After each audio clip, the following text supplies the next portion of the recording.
Hi everyone, I'm JD from Willowbound Journals, and we are continuing our series for the Faith Journal course.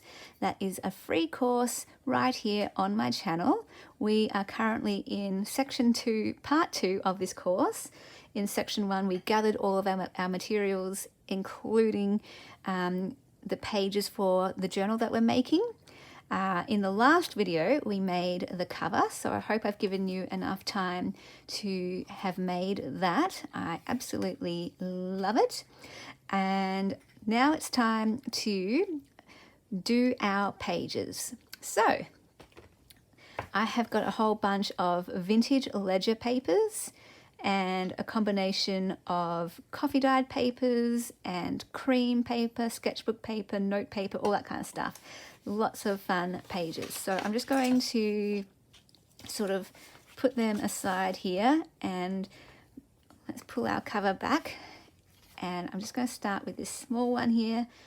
And what I will do is measure them and cut them down to fit into the cover. If you have a paper trimmer, you can definitely use that, but I just used the ruler and scissors method. Oh, my cat wants to chime in. Hi, Keanu. So here we go. That's going to fit nicely right there. I just wonder if that's going to be a bit brittle. I might need to get some masking tape down there. We'll see how we go. Now, this paper is vintage French note paper.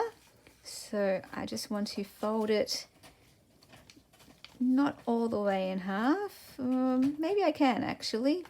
I might have to end up trimming that edge depending on how far it sticks out once I do my pages. So basically, yeah, I fold them and then just trim off any excess. You can definitely use any types of pages or papers that you like. I'm obviously using my favorite pages. I love vintage, I love French, I love blank pages. And because this is more of like an art journal based course, I do love using blank pages in, well, all my journals, but especially my art journals, because I'm going to be covering up each page how I want to cover them up. And that's why we already gathered our materials in that first section, so that when we bind in our blank pages, we've already got our materials to decorate the pages with. So, well, I didn't cut that very straight. I'm just going to go again. This is another French notebook page. This is some vintage notebook paper as well. I found this one in Mackay. So this one is a little bit bigger. We're getting to our bigger pages now. So I'm going to trim off that edge. And we're going to trim off the top edge. Now, if you don't have a variety of papers, if you're like a total beginner and you haven't got an extensive supply, you can literally just use plain white copy paper. Just add in all of those papers. It really does not matter what papers you use. I do recommend going for blank pages because we are, yeah, like I said, going to decorate them, cover them up with the materials that we've gathered. So if you have only white paper and nothing else, that is still brilliant because you're going to be decorating those papers. Now I'm going to cut off the top. I don't really want those words. They make it a little bit hard to work with the page. So there we go. Even for me, the lined paper I find quite restrictive, limiting, constrictive. I don't know. I find it's just, it kind of limits what I can do on the page in my mind anyway. Like, of course you can do anything, but I feel like that I need to use the lines somehow, work with the lines, as opposed to just using a page like this, just a plain cream piece of copy paper, 80 GSM. This page, this one, I feel total freedom to do whatever I want to it. But when I have something with lines on it, I feel like whatever I put on the page has to work with the lines. Because if I'm going to put something with lines on it, I want to make use of them. This paper is really cool. This is actually from like I think it was a vintage music book, and it was the front paper, like the end papers that you get at the front and back of the book that are blank. I love those papers. They're some of my absolute all-time favorite pages to use because I love books and I love old books. So even though it looks kind of plain and boring to me, because I know where it came from, it has like a lot more meaning and value to me. So here we go, trimming off the top of that one. I don't know if I'm going to be using all of these pages, but I'm just going to prepare them as if I am, and then I'll choose later on. The other thing you might notice about how I'm doing this is they're all the same size.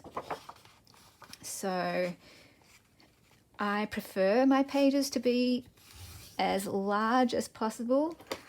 So they are all just going to be full-size pages, and that gives me, you know, the biggest canvas to work on, and I love it. I love having as much space as I can to fill up the page however I want.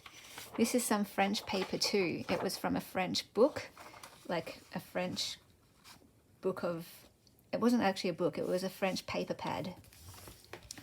I see the this ripped edge here where you can rip it out from the top of the paper pad. And you'll also notice that I'm not doing any flips or flaps. You know, I could have folded that in, created a pocket.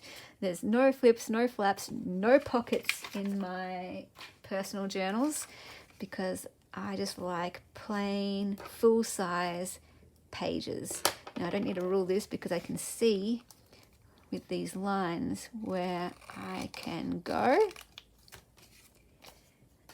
So I do like the idea of pockets and flips and tucks and all that kind of stuff, but in practice, when it comes to my own journals, I don't want to fuss around with all that stuff. I just want to flip the page and see everything on the page. So I've got this coffee dyed grid paper, and we will use the lines again to trim that down like that. This is coffee dyed paper. This is probably, you know, my favorite paper to use in journals just because it's blank. It has that vintage look to it. I love it. Beautiful. I could definitely just do a journal of only coffee dyed paper and I would be happy with that too for an art journal. If it was for a junk journal, I'd want more variety than just coffee dyed paper, I think. Or I'd want something like different types of coffee dye paper. Like all of the papers could be coffee dye, but I'd want different types of coffee dye. Now what I have here is some tracing paper. I actually think I'm going to fold it this way so I can get 2 pages out of that for a different project. And when it comes to my tracing paper, I tend to like it to be narrower than the other pages, just so it's a bit more protected and tucked in.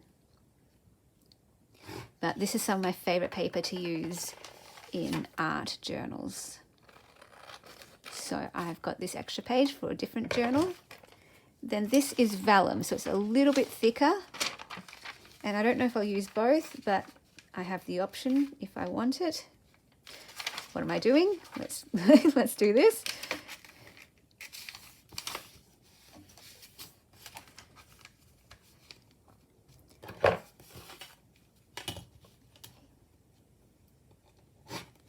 All right.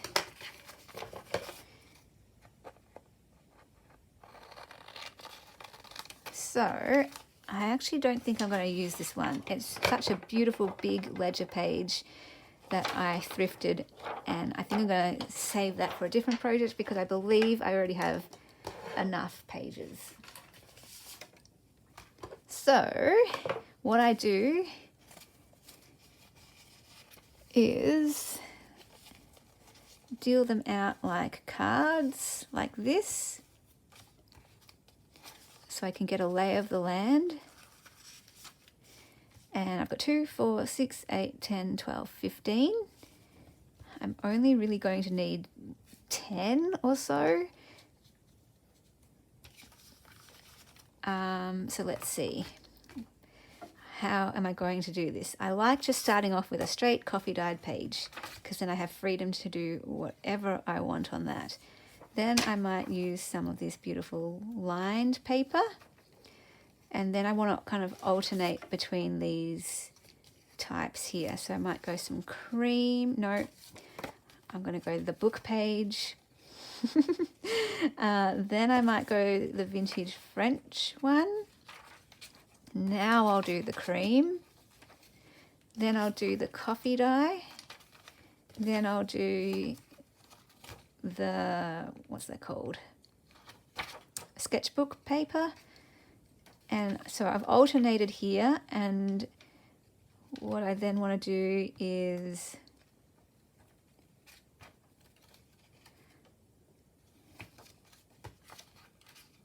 well, no, I actually could do that.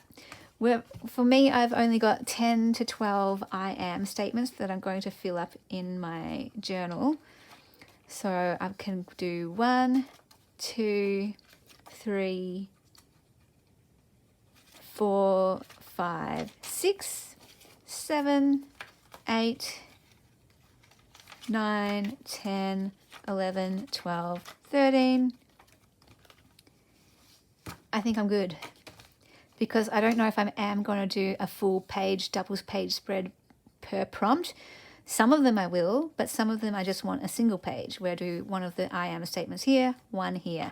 So I actually am going to just leave it at that because I like how it's alternated plain, blank, it's the same thing.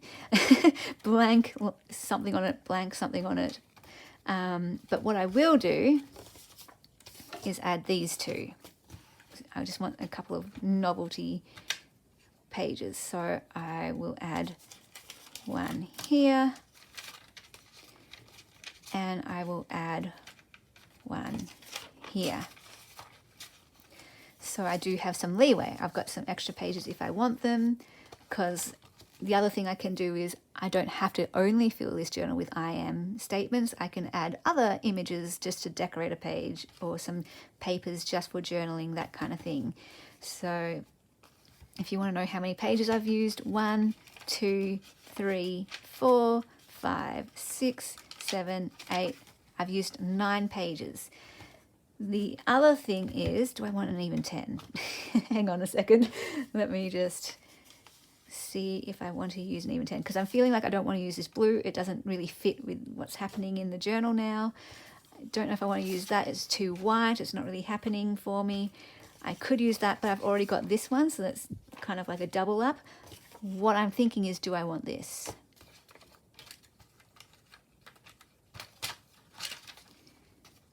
I am going to put it here.